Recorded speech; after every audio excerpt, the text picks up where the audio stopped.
What's up everyone, my name is Chris, welcome to Like Sneaker channel. For first time viewers, my reviews are based on me rating the following categories and scoring them out of 10. And I'll provide on-feet footage, sizing, value predictions and my overall feelings towards the sneaker. And this is all purely subjective. Continuing on the trend of reviews on my favourite Asics Gel-Lyte III model, I've obtained a rare and interesting colourway which is not available either in UK or in Europe. It is the Asics Gel-Lyte III Japanese Textile made of Japan.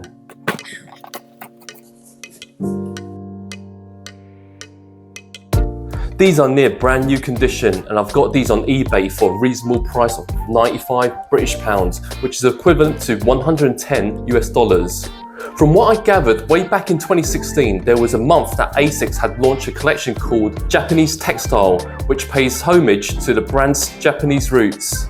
The first two that were released were denim related. Shortly afterwards, two more iterations of the classic silhouettes were revealed.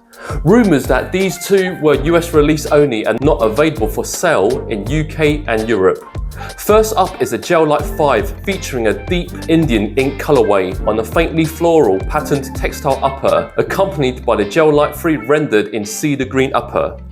The concept is that the jewel had similar graphics of trees and vines to mimic the bamboo tree, which is a very distinctive Japanese plant. The ones I am reviewing is obviously the green pair, which I personally think is a colour that strongly represents a forest of bamboo trees. I am an avid fan of Japanese related themed sneakers. I find this concept quite unique and it is a nonchalant way of paying tribute to its locally produced fabric and prints. I'll score this at 8.5.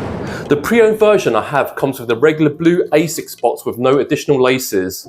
Here is a shot of the product label for those who are interested. What I really liked about the old labelling is that they have a graphic of the model. I wish they could bring it back to the current packaging. I'm going to score this at 6.5. Starting on the toe cap and toe box, it is fabricated from Japanese textiles that are etched with an understated green floral print which runs throughout the whole sneaker, including the bumper windows. There is a total of 6 eyelets on each side, 2 of which are TPU molds in cedar green colour. We have the flat tonal green laces which are laced across the Gel-Lyte III signature split tongue. On both lateral medial side panels, it features the Asics cedar green synthetic leather stripes with the white outline. The Gel-Lyte III logo branding is specially stitched on the lateral side. We have a cedar green EVA heel counter to provide support to the heel. Above the heel counter we have the gel wording embroidered in white as well as the Asics branding in cedar green. For the insoles, again filled with cedar green and Asics branding printed in an off-white colour. The whole shoe sits on top of an off-white EVA foam midsole speckled with cedar green.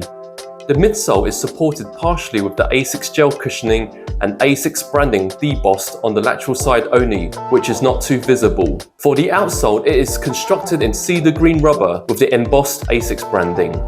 This is a very unusual colour blocking. At first I was a bit dubious about it, but having these in hand it started to grow on me. I see it as a camouflage inspired design with floral prints. If I was to modify it, I personally would amend the bumper windows to fill it all with cedar green embroidery. As for me, the bumper window is one of the Gel-Lyte's free signature feature. I really love the shade of green, especially on the stripes and lettering. It is an earthy tone, but the feature makes it stand out.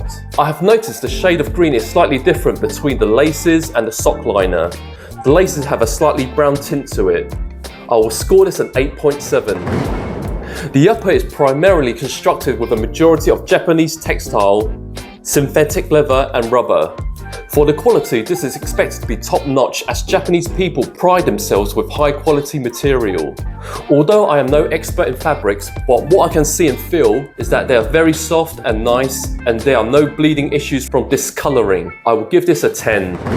Although the materials are Japanese inspired, but with most Asics, the sneaker itself was made in Vietnam. Overall, there are no glue stains or loose threadings.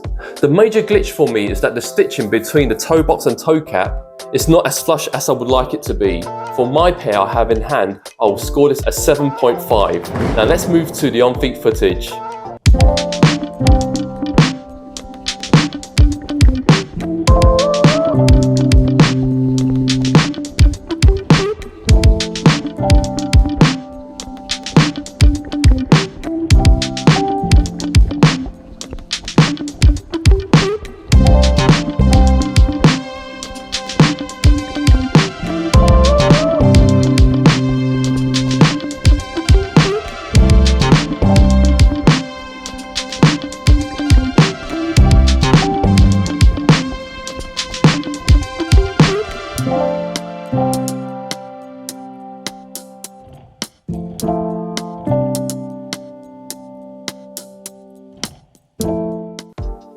With regards to sizing, everyone's foot and shape is unique.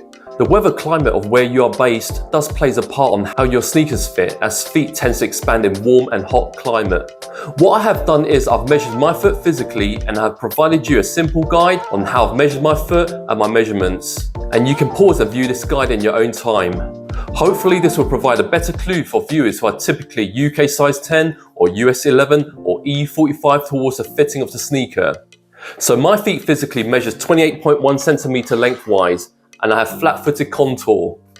To give you some indication, my standard Nike and Jordan sizes is UK 10. And because I have worn several Gel-Lyte 3 models before, I would say my ideal size in Asics measurements is UK 10.5, which is equivalent to US 11.5 and EU 46. I have normal width feet, and I find most Gel-Lyte 3 fit slightly narrow. I personally tend to go with UK 10.5. If I went with my usual UK 10, I find my feet slightly squeezed in for both length and width.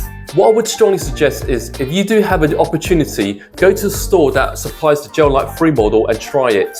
It might be worth taking note of the thickness of socks when you're trying them on, i.e. crew socks or invisible socks, as it will have an impact on the fitting. Generally, the Gel-Lyte 3 is a comfortable silhouette, and this is no exception, because the split tongue design gives it a sock-like feel that wraps around the upper part of the foot rather than compressing it compared to conventional tongue. Despite the design and technology originated from 30 years ago, for most wearers the Gel-Lyte 3 offers adequate comfortability with its partial gel technology. I would say most people will have no issues with wearing them for long durations or weekend trips. I will score this an 8.2. The Gel-Lyte 3 was originally created as a running shoe, and these are obviously a special pair that is more geared towards lifestyle, and I wouldn't run with these, and definitely avoid wearing these in wet weather conditions, as the fabric across the whole sneaker can easily soak, and it would be a shame if the prints were stained. As for styling, this colour blocking is kind of tricky, as it is floral rather than camouflage, therefore more suited for outfits with soft colour tones or perhaps brown, as this tends to go with green. I will score this a 6. As these are quite rare but not hyped, I reckon the value of a brand new pair of these is valued between 150 to 250 British pounds. As these are only a US release exclusive, the global demand and exposure for these are rather low. Personally, I would think these are more like a collector's item for Gel-Lyte 3 enthusiasts, and currently we are now seeing the colour green is getting quite popular from the other brands recently. Please note these are purely based on my personal predictions. Despite these are pre-owned, they've been hardly worn, and I consider myself lucky to got these at a reasonable price. These are probably one of the last pairs of this Japanese textile pack that you can find in circulation, and the only one that is near brand new.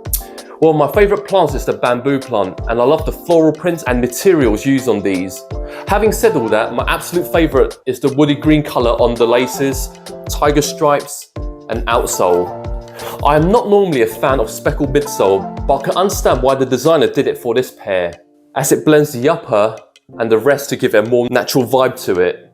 My headache is really when and where to wear these, and I am thinking these are leaning towards autumn, and that is a shame because we are now transitioning into winter here in UK. Anyway, I think it's nice to add into my collection, as I am into culturally themed sneakers, and I thought it would be nice to show the pair to the non-US audience. To conclude this review, I'm going to give this an overall score of 8.3. So I'd like to know whether you think these are ordinary or fire, and whether you agree with my scoring. Please feel free to share your honest thoughts below. On a separate note is that I will be on a long vacation, therefore may take some time in releasing the next video. A special thanks for watching this video, and appreciate if you can use a few seconds of your time to like and subscribe, as it helps a long way. As always, I will bring you more interesting sneakers for reviewing. Guys and girls, Cedar Green Japanese Textile, stitching out.